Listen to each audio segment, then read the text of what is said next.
Watching that multi-choice briefing live from Randburg. Essentially, the top line there is that multi-choice will not be reviewing the contract with the television channel, the Gupta-founded television channel ANN7 from August this year. It says it will be looking to host a new black-owned news channel. There have been calls for expressions of interest, and the bid process will be opened shortly. Watching that news briefing along with myself is ENCA senior researcher Angelo Fick. This is what I'm battling to understand. The contract with ANN7 ends in August this year. On several occasions, apart from using the word humbling at least 5 times, what were the concerns that MultiChoice had with ANN7? Well, we don't know, do we? Despite attempts by journalists to ask what these specific details were, there was nothing really forthcoming other than the board felt there were concerns and that they acted on this. And in fact, one journalist even asked a very specific question, which was, if this was as a consequence of a multi-choice board oversight, why is ANN7 being punished? And here one gets the feeling that there is buyer's remorse in the background, and that there is this idea, which I think is new in South Africa, or there's a new phase of it, of corporate public accountability.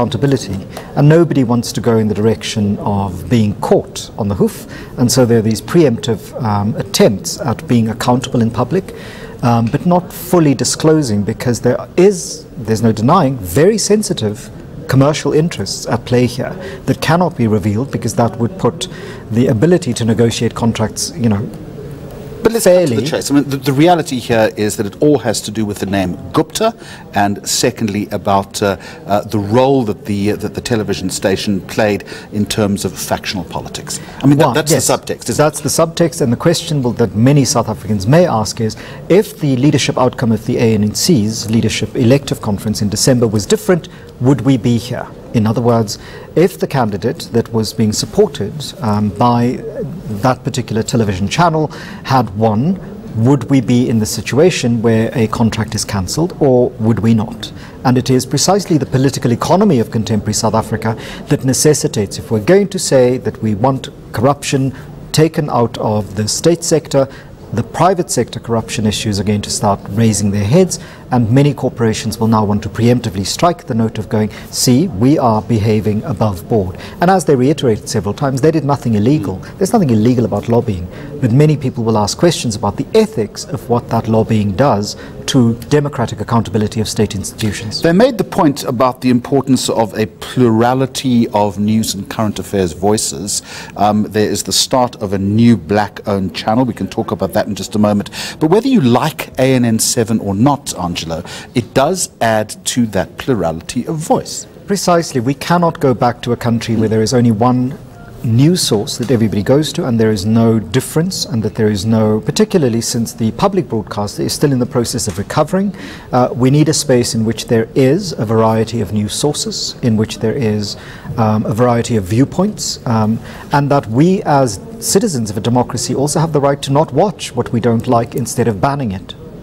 I want to just revisit the news briefing very quickly, and I just want to replay for you, first of all, the one aspect about the mistakes that were made by MultiChoice itself. Let's listen to that admission. I think it's the MultiChoice South Africa Chief Executive Officer, Kavlo Mawela. Let's listen to what he has to say, and then we can pick up the conversation with that. Then I want to play you the whole issue about this contentious 25 million rand that was paid to ANN7. The mistakes first. Let's see if we can play that for you. The board has found we made some mistakes in our dealing with ANN7. But there is no evidence of corruption or any illegal activity. Secondly, we acknowledge that we should have looked into the controversies around ANN7 before public concern was raised, and this should have been escalated to the board sooner. Thirdly, we will not be renewing our contract with ANN7. Instead, we are going to be hosting a new black-owned news channel, and we will be calling for proposals from interested media groups very soon. I think I need to repeat this, ladies and gentlemen, for you again. We will not be renewing ANN7's contract, and the channel will not be broadcast on DSTV once the contract ends on the 20th of August 2018. Calvo Mawela is the MultiChoice Chief Executive Officer on South Africa. There's that one line that he uses about the controversies surrounding ANN7. And Angela, again, to the point you were making earlier, it's about positioning itself politically. That's what he was alluding to. Precisely, because again, and it sounds like one is repeating the same point, but if the outcomes of the ANC's elected conference were different, would they be making this move? And that's the question they need to answer. Now let's talk about the 25 million rand that was paid to ANN7. Let me remind you again what Mr. Mawela had to say. The 25 million rand upfront payment to ANN7 made on 17th of September 2015 was neither abnormal nor unusual. It was an advance payment on a renegotiated contract. Other channels have in the past received upfront payment as part of the channel negotiations. It is common practice to pay for content, including local news channels. A detailed data analytics exercise covering 5 years of payments made by MultiChoice to ANN7 was completed, and payments against this contract were validated. Now, on the surface, that would sound reasonable, but again, the assembled inquisitors had a very different view on that. Yes, and also in the wake of that, he avoided the term, but subsequent to it, the term prepayment replaced upfront payment or advance payment. And the prepayment echoes only too eerily from the coal prepayment issue around Eskom. And so as a public relations exercise, I thought this was interesting. Here is a corporation trying to save face. Here is a corporation trying to look as if it's appearing on the right side of history. But here is a corporation that, despite all of this, there are these little slippages which then have to be accounted for, including the shift from upfront payment, which is a perfectly reasonable thing, to the tainted term prepayment, which in the respondents or the responses to the questions came up. And then the second issue that I thought was interesting was this flagging of a black-owned news channel that they would put out a tender for, and the people would be able to put interest in. So we're taking out what was tainted in our experience, those controversies that we didn't look into enough, and we're replacing it with a black-owned new channel. And shiny enough. And black, significantly. The term black was included there very strategically because it, you know, the idea around white monopoly capital is something that this particular, you know, corporation also has to distance itself from, ideologically as well as in terms of PR. Again, I mean, we're all in the realm of speculation here, but this new channel, and there's no time frame on this, and again, having been at this channel since its inception, I know how long it takes to start a behemoth like this. So they've called for expression of the interest. Bid process will open shortly. It could be 18 months, it could be 2 years away. Having said that, though, it's got to be independent, and also it's got to take into account diversity, we acknowledge that, but also South African history as well. What's the remit here? What is MultiChoice looking for?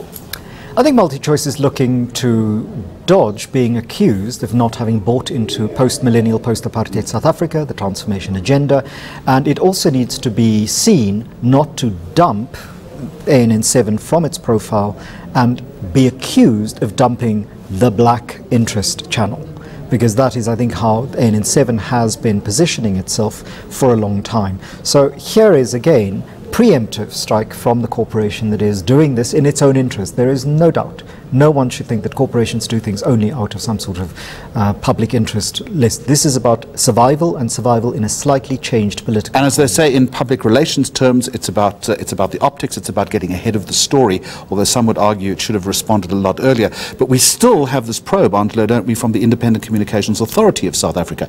They seem to be confident that it would reach a similar conclusion, but it might not. It may, it may not. We've had the situation before in South Africa where auditing firms come to conclusions and parliamentary inquiries come to different conclusions. There is nothing here, given the lack of information, the fact that we're not being given information because, one, the reasons for their making this decision were vague. There's no beating about the bush there. And those reasons may be vague for very legitimate legal reasons around confidentiality agreements. But what I think ordinary South Africans who are not in the nitty-gritty of the legal and corporate law issues want to know is, if you're dumping these people because there's some problem with them, what was that problem? If the problem was yours, a matter of oversight, that you didn't do what was required of you, due diligence wasn't exercised, why are they paying the price? If the problem was theirs, why can't you name it? That's, I think, where they sit, where MultiChoice sits at the moment.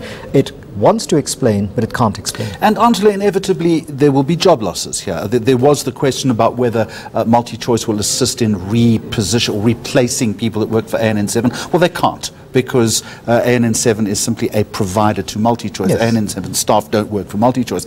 One would have a degree of sympathy for ANN7, given that a lot of the staff, a lot of the on-air talent, the technical crew would be younger South Africans. For many people, this is a first-rung job. We need to be sympathetic in that respect, surely. And also, beyond just the sympathy, the empathy, that people went into working for a corporation because that was what would pay their bills, would help them sustain a life. We are not certain that removing ANN7 from MultiChoice is indeed the death knell for ANN7. Jimmy Manyi may come up with completely different kinds of ideas of how he's going to respond to this. We have yet to hear from him how he intends to take this and what his responses will be. And that, I think, will be the test for what happens next. This may not be, in fact, the end of ANN7 as an entity. They may migrate somewhere else, though one isn't clear where that would be. Yeah, again, I think I've seen something on social media saying that he is weighing his options, which I'm sure he's doing fairly intently at the moment.